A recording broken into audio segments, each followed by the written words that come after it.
Hello everybody, welcome back to another Let's Play of Idiot Plays Games. Today we're playing a game called Who is the Red Queen? Now this will be having multiple parts since it is quite a long game to get all the endings. So, with that being said, let's get started.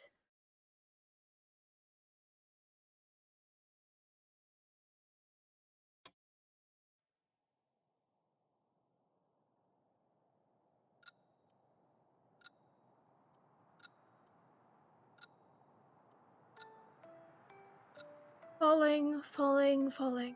I was falling down this rabbit hole with no start nor end. I was falling. Where had I gone? Where could I go?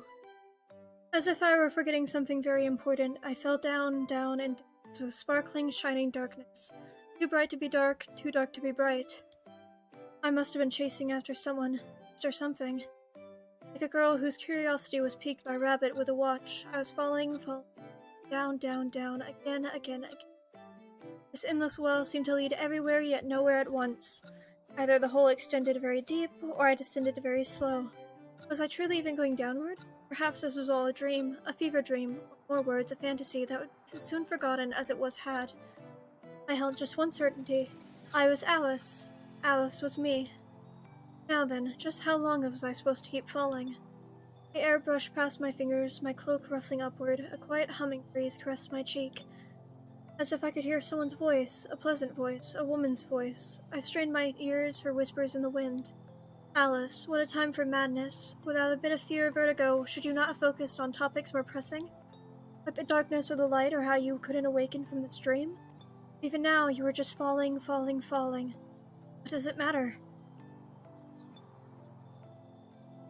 With a thump, I came upon soft grass, and the fall was over. Not a bit hurt, I forced myself to my feet. Up above my head, the firmament whence I fell had not a tear in its blue canvas. Down about my eyes, only familiar, unfamiliar surrounded. I started on an exploratory stroll. Soon I stumbled upon a rabbit who looked like a girl, or a girl who looked like a rabbit. Perhaps the correct answer was that she was both a girl and a rabbit. Not lingering much longer on the species of the rabbit before me, I called out to her. Excuse me. Where was this place? Why was I here? How could I leave to return home? I thought of what to ask her, but she recognized me as soon as I spoke, so my questions were lost in my mouth unasked. Alice. Rabbit. Have you seen Her Majesty? Do you know where she's gone? Where she could go? Her Majesty, the Red Queen. She must be taking a vacation of sorts. I only wish that she could have left this little rabbit a note. I'm in a bit of a panic, you see. The land can't run without its queen. Please let me know if you catch sight of her. I nodded. Who this Red Queen was, I had not a clue, but a tingling deja vu.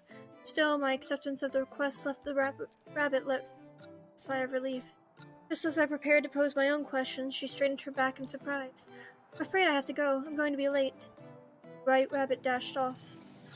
I wanted to ask some questions. Never mind that. Follow her, Alice. Although I chased after her with only a moment's pause, when I turned a corner, she was nowhere to be seen. I found myself in a garden meticulously kept. Killing the rabbit, I barely dashed a few paces. I hadn't realized such a place was so close by. Rather, I hadn't realized I'd run this far. A conjecture tickled my mind that this world I fell into was a magical place, one with paths that pointed to one way but twisted to another. With an explanation much more far-fetched than me just not knowing where I was running. I took a moment to catch my breath. Glancing around, I began my walk about the garden. Flowers and greenery all around, but not a person in sight. This place was beautiful. I really wanted to meet the person who made it. Not quite a gardening person myself, I still appreciated a pretty place and felt a swelling excitement to explore what sights could be seen. A reminder of reality, then dampened by joyful curiosity. I wanted some answers, a way out and back. As pleasant as dreams were, one had to be. Whether this was a dream or reality, still yet to be seen. Step, step, I peeked over the bushes. Soon enough, I discovered the heart of the garden where one might sit for tea. I spotted a white-haired girl in the garden. Given my previous thoughts, wouldn't be right to say that I rather also appreciated a pretty person. Frivolous thoughts flew from my mind as our eyes met. Her gaze seemed to beckon me over, so over I went to speak with her. Are you enjoying the garden? The garden is beautiful. The gardener will be happy to hear that from you. However, if you now, you should be searching for something. We should first introduce ourselves. I am the White Queen. It's like with the rabbit, for reasons unclear to me, I knew who she was. Here, that should be good as name. Majesty, my name is Alice. Don't stand on ceremony, as I'm not someone you need to speak with respectfully. Welcome to my garden in Wonderland. Wonderland. I tasted the word on my tongue. I can't remember why or how I'm here, not this garden, but Wonderland. I was falling, and I couldn't remember why I was falling. Simply falling. Sure, I've forgotten something very important. You needn't force yourself to remember. Some things are better left forgotten. Perhaps it was fated for you to come here. Perhaps something is missing that you must find. This world must appear like a place of dreams. You should find the Red Queen. Missing queen whom the White Rabbit mentions, the Red Queen. I waited for the White Queen. She hesitated to speak of the Red Queen, as if the elusive royal would appear like a ghost behind her who spoke. I tried to imagine what sort of person the Red Queen was. She will let you return to your own reality. Meet her, you should be able to get the answers you are seeking for. As for where she is, that is for you to discover. It's like her. It's a difficult question, so she's like that. Let you judge the Red Queen. You might learn something new about yourself. I head off to find her now. Why not stay for some tea? Of course, I'd love to, but it's not quite after. Later time, then. Certainly, to have tea outside of tea time wouldn't do. I won't keep you for 2 minutes. I'm sure you'll be able to find that person soon enough. Till later. I waved goodbye to the White Queen and departed from her garden. Glancing back, I saw her gaze upon me. I stepped onto the twisting path in the forest. I didn't know which way to go to find the house of Red Queen. To find a queen, I sought to seek a castle. However, the rabbit said that the queen was missing, so unless the rabbit had also forgotten something very important, the queen shouldn't have been at the castle. The White Queen, she seemed like a troubling person. The way the White Queen's face froze, tongue stuttering along at the top of the Red Queen, made me wonder. Was the latter queen a tyrant or a fool? The tutor at home might talk about kingship of that sort. Me, either or neither were fine. For the peasantry with a high queen. I hummed and walked, skipping my step. Just as I reached a rhythm stride, I came upon something. An animal that threw me off my beat. I slowed to applaud, my mood and note dampened. Soon I heard the chatter of a girl. Seeing not much civilization here, first I followed the girl. Although she was chatting, I heard her voice alone. I passed by a few bushes and soon enough found a tea party in the middle of nowhere. A table set before sat the girl. Hello there, Alice. What did you come here for? Her chatter ceased. Her mismatched eyes pierced through me in its place. There's no room here at the table, so don't take a seat. Room, no room. Moved the puppet on her hand, a sleepy mouse and a mad hare. Right to left, I could barely see the ends of the table set for tea. One person in such a large space. Conversely, she almost seemed lonely. There's plenty of room, had her. To make my point, I took a seat in a large armchair across from me, had her. The chair stunk of flowers as if to clear away the shadow of the pleasant previous sitter. I sunk back into it comfortably, and I kept sinking before I jolted back up with a shallow gasp. It's raised plenty a crowd. That's rude of you to say, Alice. Not very civil of you to sit down without being invited either. Whatever, let's just treat you as our extra guest for tomorrow. Today. Aren't they the same? Yesterday, today, tomorrow. Today is never a day different, but I'd rather not deal with it today. We just treat it as for tomorrow. Mouse and March don't mind. I mentioned 3, but I only see 1. She wiggled the puppets on her hand as if to explain everything. 1 was herself, 2 was the first puppet, 3 was the second puppet. I'm scared Alice might be blind. That's a side effect of being Alice. Don't worry. It's just a side effect of being Alice. The pitch of her voice warped. Don't mind their compliments. She is Dormouse and he is March.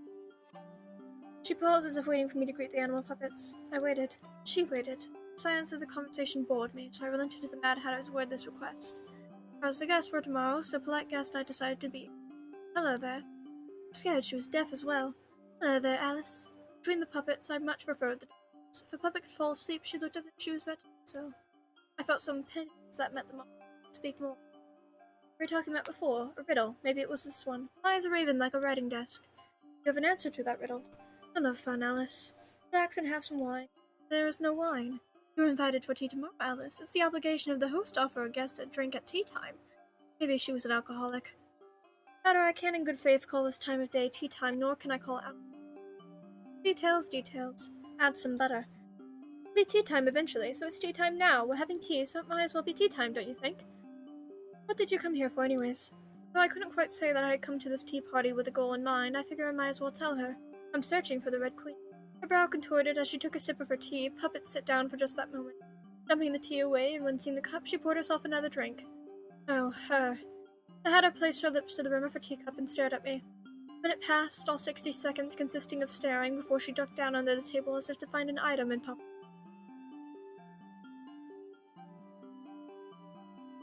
Stay and chat for a moment.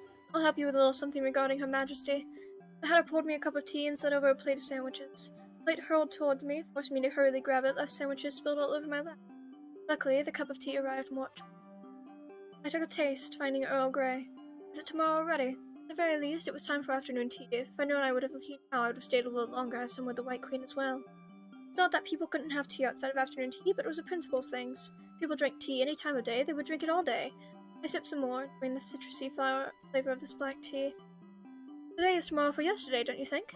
Unless she doesn't think. That would be rude of you to ask. She's just normal. Well, for God. Certainly sitting up quite straight. But regarding the Red Queen, do you have some news about her? Say I have some business with her instead, something to do with meat and flesh and all the other red things that a Red Queen might have. Not to a hatter. Yes. A butcher. Unless your meat is made of a hat. Talking about all things unappetizing, I took a bite of sandwich filled with an ambiguous color. Milky sweetness melted into my mouth. I tasted some sort of fruit inside, maybe it was mango or strawberry. Satisfied with the pleasant sweetness, I took another sip of tea. This tea and these sandwiches are delicious. Thank you, Alice. I made them. Compliments to you, then. Oh, such flattery. Since you put me in a good mood, I guess we can go ahead with Her Majesty's matter. In fact, she's been sitting here with us the whole time. I sat up even straighter in confusion. Glancing around, I saw no queens in sight, nor a human, nor besides the two of us here. The Hatter rolled a chair over and pulled a cloth off from over the chair's holdings. Ta-da! Nausea ran up my spine. On the chair sat a chunk of meat dressed up in tattered human clothes. Still dripping red, the flesh seemed to ripple. Was it rotting or was it still alive? My head spun as I squinted at the thing. This meat, this thing resembled a human torso, with half a neck and chopped off limbs dolled up with what could have been fancy clothes. This was surely human flesh. I sensed an odd familiarity to the torso, but also felt as if I was looking at it from an incorrect angle. This was the torso of a regal woman. This was raw human flesh. This is the Red Queen. An inappropriate question flitted across my mind. We'd consider it as sitting if it didn't have legs. I supposed yes. I thought you said you weren't a butcher, Hatter. We definitely couldn't consider this a hat. Having just eaten, the strawberry taste in my mouth turned to a meat texture like raw pork.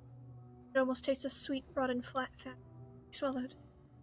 I wonder if the Hatter wanted to make me sick. Yes, I'm a Hatter. I closed my eyes and rubbed the bridge of my nose. Too distracted by the surprise, the feeling of my fingers almost felt like wet ground. Sure that my digits were still attached to my palm. The image lingered uncomfortably behind my eyelids, not with disgust, but with utter inexplicable emotion, a negative one, sure. I looked at the torso again, and it seemed so still. I saw exposed bone and a shattered trachea. The cut must not have been wholly clean, made with the blade sharpened not quite enough, yet also dulled not quite enough. Yes, this was the Red Queen.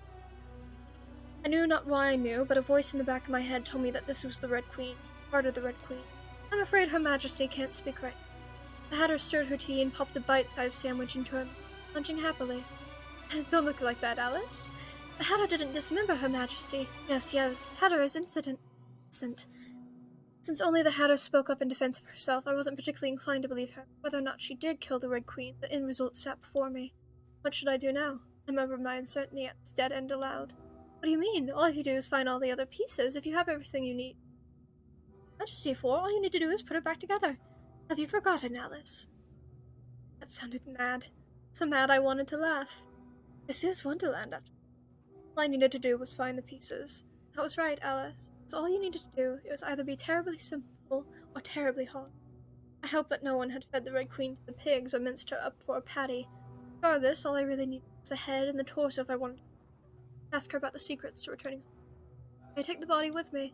Alice, you were a civilized girl. Did you really want to lug around a piece of meat like you were some meat seller, selling to the cannibals? No, that wouldn't be fair, don't you think? Once you find most of her parts, let's just say the limbs, I'll give you a special present and help you out again. She patted a box off to the side of the table. The box was just big enough for a cat or a cake or maybe something like a hat. Of course, don't peek or try to find out what the present is. It wouldn't be a surprise like that, and I'll be very, very upset if you cheat. That smile on her face, I could see her upset, only muddled sincerity came through her voice. Now then, I've got to grab something off the stove before it burns. The Hatter got up from her seat and walked away. Here I was alone with the Red Queen's flesh. It was missing all 4 limbs and a head, so to make her whole, I would need to find 5 parts. I hoped that my search would be easy. Seeing as the Hatter was nowhere in sight, I contemplated a decision regarding the curious box on the table.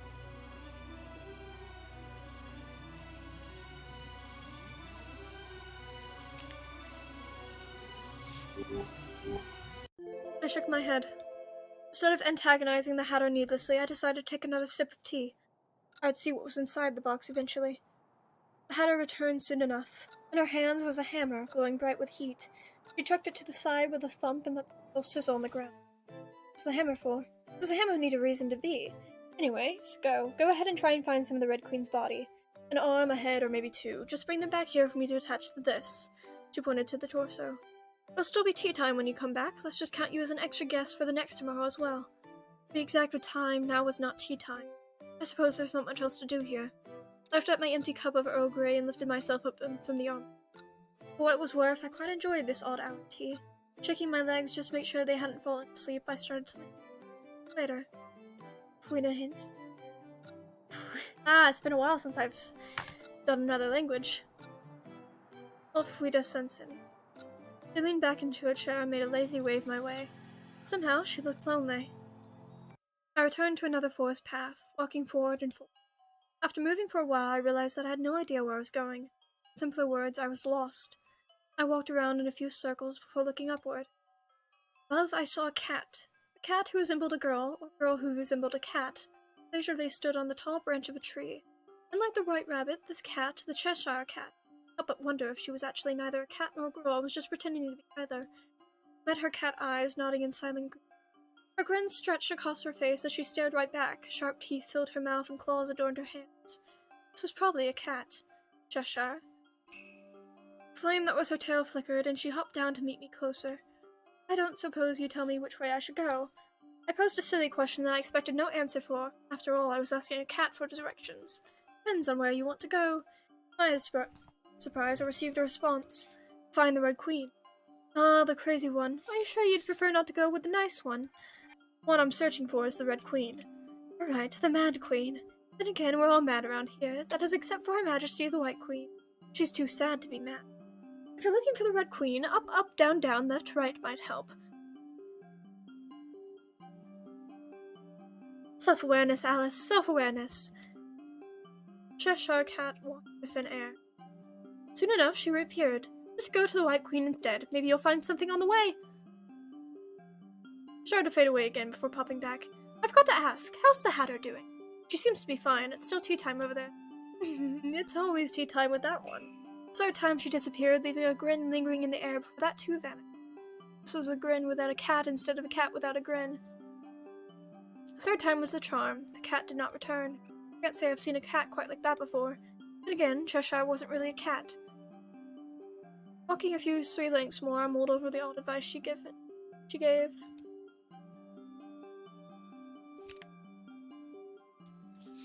I tried to remember just what the Cheshire Cat had said, speaking the pattern of directions aloud to a beat. Up, down, down, left, right. I felt as if I had missed a few items, but that was all that the cat had given. I backtracked to the position where I met the cat and followed the recommended directions. Soon enough, I found myself at a crossroad. I saw no limbs nor heads in sight. Left was labeled right, right was labeled left. With wrongly written signboards, I chose at random on where to go next. Every few meters, I found a new signboard with its own quaintly marked arrow. Whether or not they led to the right place was another issue. I slowed my pace to read the signs and followed them along. Today is a rainy day. I didn't know which genius thought to put on a forecast on the side on the side of the road. I followed the direction to go right regardless. The sky had not a drop of rain in sight. Warning, cliff ahead. As it happened, neither was there a cliff ahead. Watch out for dragons. I looked for the dragons, but the dragons did not arrive. Shameful. At some point, the text on the signs turned to insults. Fool. You don't even know who you are. Stop following these signs. How many of these will you read? I walked and walked and walked. At the end of the final sign in the cat chain, I reached a clearing in the forest where I spotted the White Rabbit talking to the Lin. Your Majesty's left arm, please. I blinked, then I blinked again. Rubbing my eyes, I saw the same image. The White Rabbit seemed to just about prostrate herself into a living, moving arm. The arm, despite being an arm, had taken the higher position. The ground here is dirty. You needn't crawl here. Shall I take you back to the palace, or would you prefer to go to the garden or the courtroom? Do you happen to know where Her Majesty is? The arm smacked the White Rabbit. Although I silently observed, the arm noticed me and began to crawl over, one handful of grass at a time. It moved like a snake, like a worm, like a piece of flesh and bone that shouldn't have been able to move. Its writhing struggle sent a shiver up my spine. I didn't know if I should pick it up or kick it away. I did neither, and it reached my feet. The arm proceeded to climb up my leg, up my cloak, being like some sort of dirty parasite, making its slow way up until I pushed past my building disgust to hold it in my hand instead. The flesh felt cold in my palm, since no heartbeat at the wrist. Alice, Her Majesty's arm seems to have taken a liking to you. If you find Her Majesty, please return the limb to her and tell her that her rabbit did her best. Pray she hasn't met any trouble. Limb coming off isn't an everyday occurrence. You make quite the understatement. Yes, of course. How'd you know it was the Red Queen's arm? I could recognize Her Majesty's limbs anywhere. You admire her very much. Yes, of course, I respect Her Majesty very much. She united Wonderland into this kingdom and kept peace with a watchful gaze on the criminal populace. She is a decisive ruler and holds an agreeable worldview. This should be her divine right to rule. I've heard a cat call her. A dangerous expression flashed the White Rabbit's eyes for barely a second. Cheshire Cat is a known problem element here. If Her Majesty is mad, then such madness is in essence brilliance. Although I may not always be fated to be a favored courtier, to be an aid to her is my greatest honor. I cannot be White Rabbit without Her Majesty.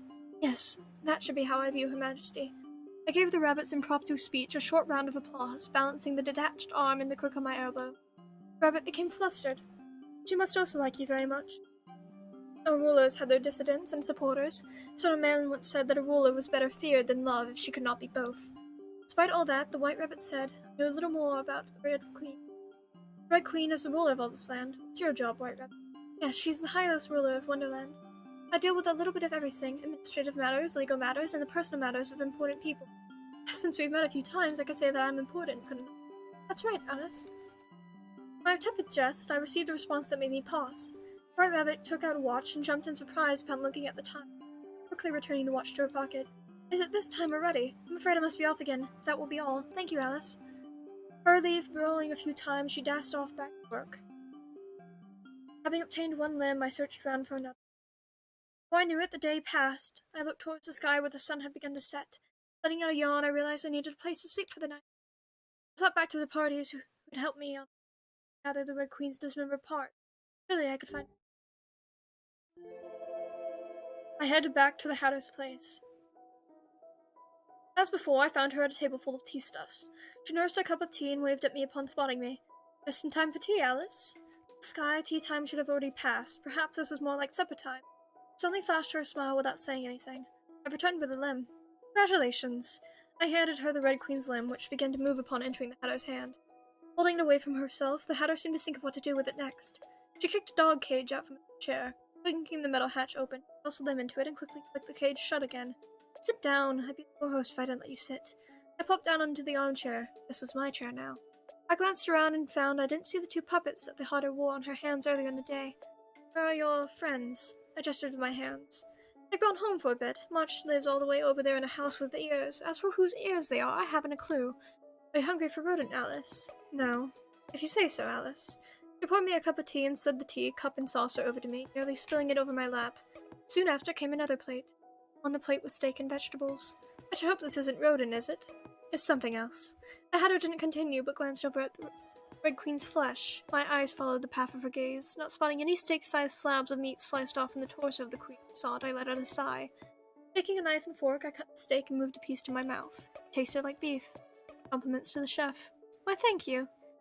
Together, for a Hatter, her table manners with the forks and knives were impeccable. Each time I sought to compliment them, she went and said something odd again. The Hatter was a mystery to an arrival. I don't have a place to stay for the night, so I wanted to ask if you would put up with me for night. I put up with you all the time. What difference does night make? Where I come from, people sleep at night. Sleep? You can't sleep underneath the table or spread a blanket on the ground or just sleep on that armchair you're sitting in now. Isn't sleep just when you pretend to be dead like everyone else? Is this why you don't sleep? The Hatter had terrible bags in her eyes, as I doubted she slept too much. She could have only been sleeping too little.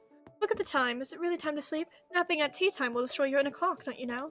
Morning, afternoon, evening, since it's all tea time, it's better to not sleep.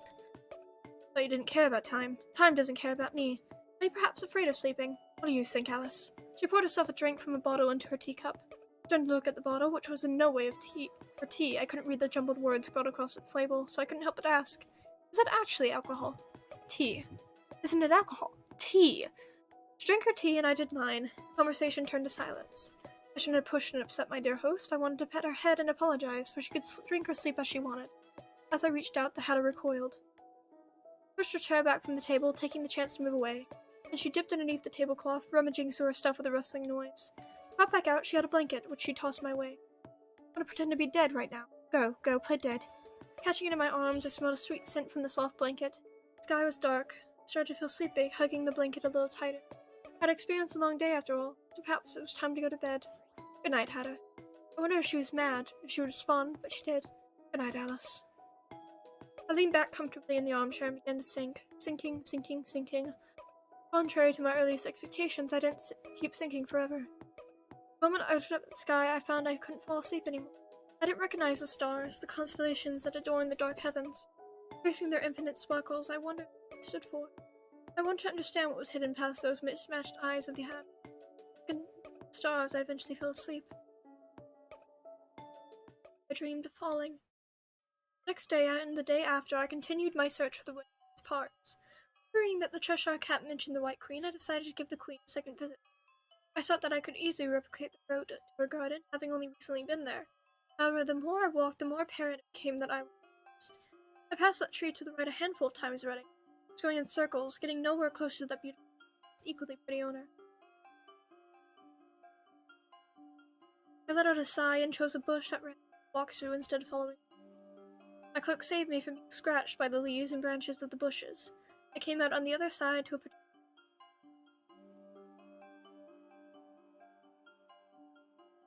I spotted the White Queen inside the bird cage, and her was a leg. Oh, meet again, Alice. I hadn't expected that I'd be trapped here again. A little embarrassed that you're seeing me like this. I contemplated just asking for the leg and leaving.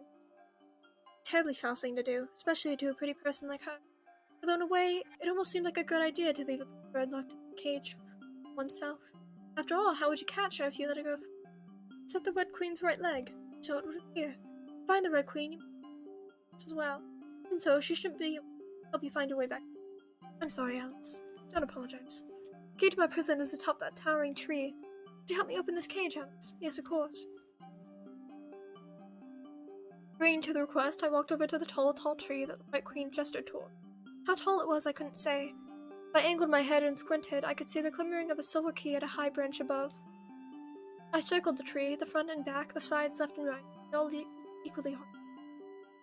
As I pondered on how to scale a tree, a little bird approached.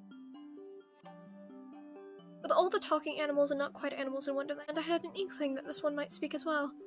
Perhaps it spoke French, like a French bird. Bonjour. Bonjour. Fortunately, I knew little French. My practice had grown rusty, so much that the tutors would be ashamed. I tried to pull out just one more phrase. Yes, monsieur? I must have said the wrong words as the poor bird began to tremble. Parlez-vous anglais? Yes. No cats, please. What are you doing? Chop. Trying to get the key up there. What are you doing, little bird? Just having lots of fun every day. Not doing anything in particular. Now that the Red Queen, Her Majesty, is missing, Wonderland is so much more wonderful. We can play and frolic as we want. Auntie Bird got in trouble for breaking Her Majesty's laws. Now there's no more Auntie Bird. I was so sad. Majesty was so scary. You weren't telling me, right? You look like a nice person. Much nicer than her. See. I'll help you with the key. Puffing out its little chest, the bird flapped its wings and took off towards into. It flew, but soon enough became. Not reaching the key on the tree, the bird faltered and dropped its head. Disappointed. Sorry, I couldn't do it.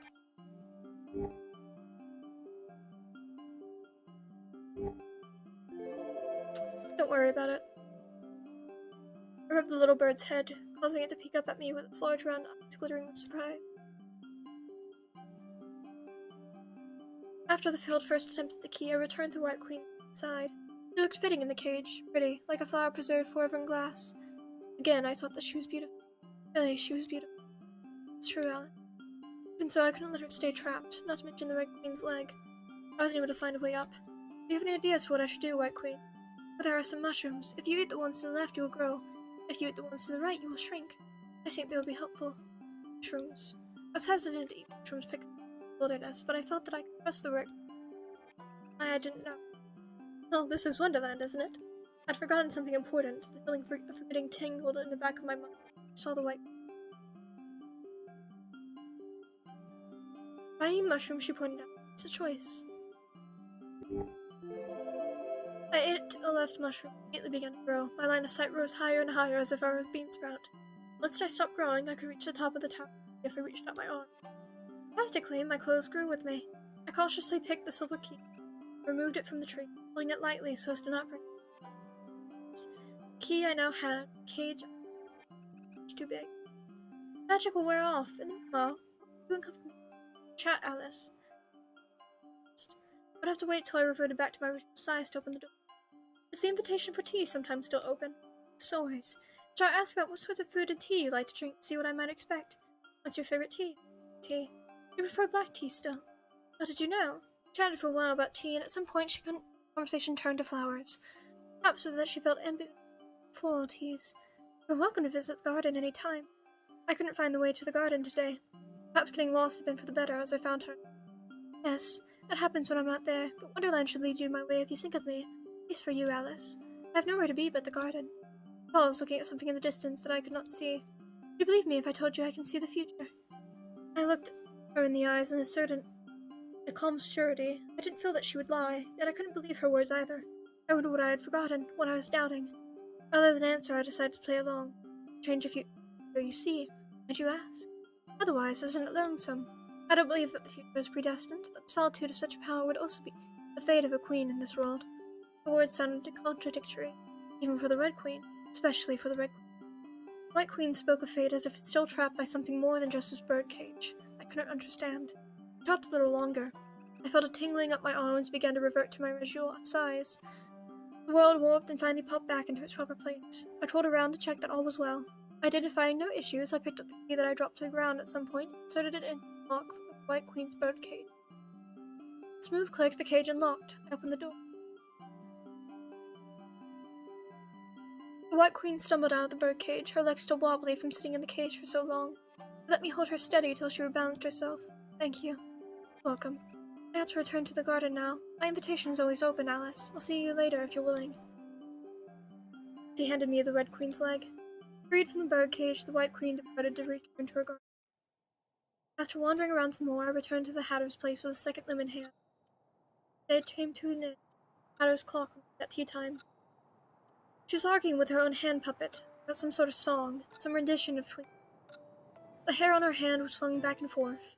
I waited out, seeing as she started laughing by herself halfway through. Apparently, she couldn't sing. Once her shoulders stopped shaking, the Hatter turned to me. Miss Euvoya, I see you've brought a second one. That one is 1, and this one is 2. Good work. The Hatter clapped her wrists half a dozen times. Alice, won't you join us for tea time today? Hatter made scones. It has butter. Thank you for the invitation. Upon my response to the dormouse, she immediately make the Hatter happy. I didn't see why not just play along. Leg. Sitting beside her puppet friend, she extended an open palm toward me. I proceeded to commit less jest by tossing the limb over the Hatter's tea table to her. I took a seat in my armchair, seeing her clumsily catch it in her arms. At my seat there was always already a cup of tea prepared. With her free hand, the Hatter opened up the dog cage and retrieved the other limb. Do you need any help with that? I have everything under control. Then I paused, the Hatter stuck the limbs onto the Red Queen's torso. Flesh sounded with a squelch as the muscle, skin, and bone began to knit. Still a red line remained where the limbs connected. I took a bite of scone. As I said, it had butter. The Red Queen's body twitched, something squirming under the skin. I spread some clotted cream on the scone. The perfect blend of sweetness made me wonder where she got the jam. It's very red. Ow! A single arm grabbed at the Hatter, smacking as it squirmed. The Hatter kicked the incomplete Red Queen. The limbed hunk of meat, paralyzed with shock. The Hatter forced its limbs off. A bit of blood and something else dripped, gripping the writhing limbs in her hands. The Hatter popped a cage, chucked them in. Blood into the went. Good scones. Thank you. Mentioned you also had some business with the Red Queen. What is it? Something to do with bread, something to do with flesh. I realized that I didn't require personal mallet. Alice, I'd prefer you don't pry. I was the one gathering the pieces, so of course I wanted to know. Again, the Hatter could just as well put the corpse together herself. The better question was how she obtained that first chunk of meat. I doubted she would answer. I was curious. After all, not every Hatter keeps the Red Queen's dismembered body at their table, much less treats it like you do. The White Rabbit is searching for the Red Queen right now, you see. The Red Queen is part of her was. No one likes the White Rabbit. Why didn't you tell her, Alice? I didn't feel like it. The White Rabbit was boring. I had the feeling that telling her anything about the corpse sitting with us wouldn't help me much. You saved me from the dungeon. In that dark place, a hat's not enough for the cold. Dungeons here aren't for keeping, but for killing. See. Let's commit less Majest together. Surely the Red Queen will forgive us for piecing her together. Much preferred this Mad Hatter. Oh no, Alice, this is much closer to blasphemy. We have no choice but to beg the wrathful god for forgiveness, don't you know? I couldn't help but think of Osiris, the judge of the dead, cut to pieces by his own brother. Even a god king, rather a god queen, could be chopped up and rendered helpless. The tutors would be proud of me for remembering. Is that so? The good right being with you, Hatter. I offered a hand to shake. Seeing her hesitance, I expected her to reject my outstretched hand, but she instead grabbed my finger with an expression filled with uncertainty. I thought that she would try to pull my finger off. However, she only gripped me weakly, shook it up and down before letting go once more. It was a bit gloomier for the time after. Night fell, and another day ended. With that, I will end it here. Bye! Thanks for watching. If you like my videos and want to see more of my content, consider subscribing. It's free, and you can always unsubscribe at a later date. And, if you want to play this game for yourself, you can go down to the description where it is linked below. Till next time, bye-bye!